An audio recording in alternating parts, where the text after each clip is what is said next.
হাসিনা সরকারের পতনের পশ্চাতে চাঞ্চল্যকর তথ্য বেরিয়ে এসেছে।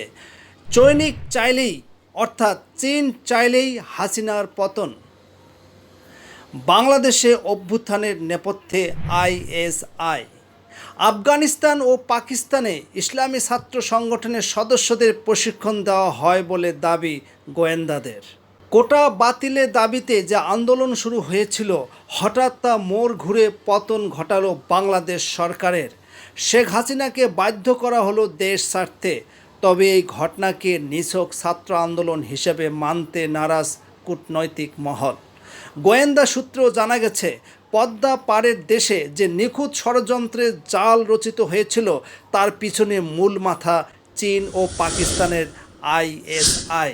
উদ্দেশ্য বাংলাদেশে ভারত বিরোধী সরকার গড়া। বাংলাদেশ জুড়ে যে ব্যাপক হিংসাত্মক কার্যকলাপ চলছে তার নেপথ্যে রয়েছে জামাতের ছাত্র সংগঠন ইসলামী ছাত্র শিবির আইসিএস। ভারতীয় গোয়েন্দা সংস্থাগুলোর মতে যে কোনো মূল্যে প্রধানমন্ত্রী শেখ হাসিনার আওয়ামী লীগ সরকারকে হটাতে চেয়েছিল পাকিস্তান। ভারতকে বিপাকে ফেলতে বেজিংয়ের সঙ্গে হাত মেলা ইসলামাবাদ।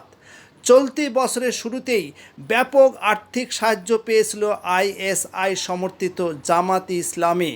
এই টাকার একটি বড় অংশ এসেছিল পাকিস্তানে পরিচালিত চীনা সংস্থাগুলো থেকে বা সরাসরি বেজিং থেকে। কেন হাসিনাকে গদিচ্যুত করতে চেয়েছিল চীন?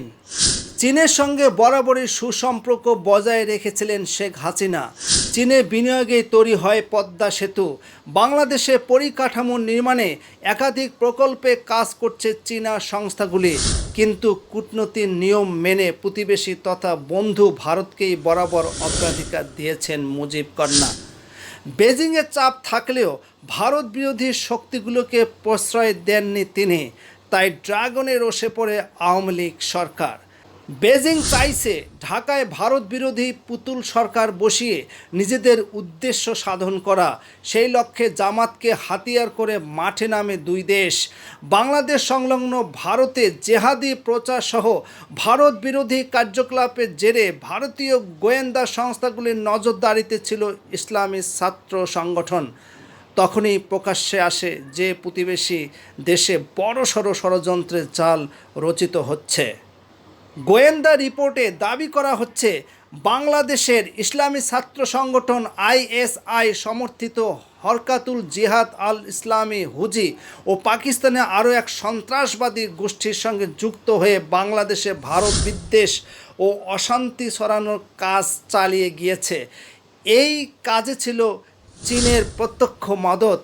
শুধু তাই নয়, আফগানিস্তান ও পাকিস্তানে এই ইসলামী ছাত্র সংগঠনের সদস্যদের প্রশিক্ষণ হয়েছে, তাই প্রমাণও রয়েছে গোয়েন্দাদের হাতে।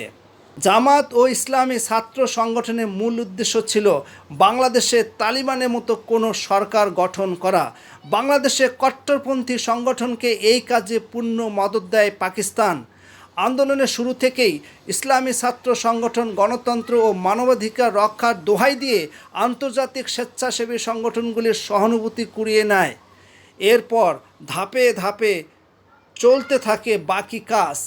হাসিনা সরকারের পতনের স্বাধীনতা বলে যে দাবি বাংলাদেশে করা হচ্ছে, মাত্র কয়েক ঘন্টাতে তার ছবিটা স্পষ্ট হয়ে গিয়েছে। সোমবার সন্ধ্যার পর বাংলাদেশের নানা প্রান্ত থেকে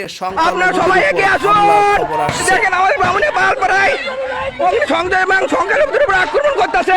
আমরা সবাই এগিয়ে আসুন। এটা বামুনিয়া পাহাড় পরে গাবতলী বগুড়া দেখেন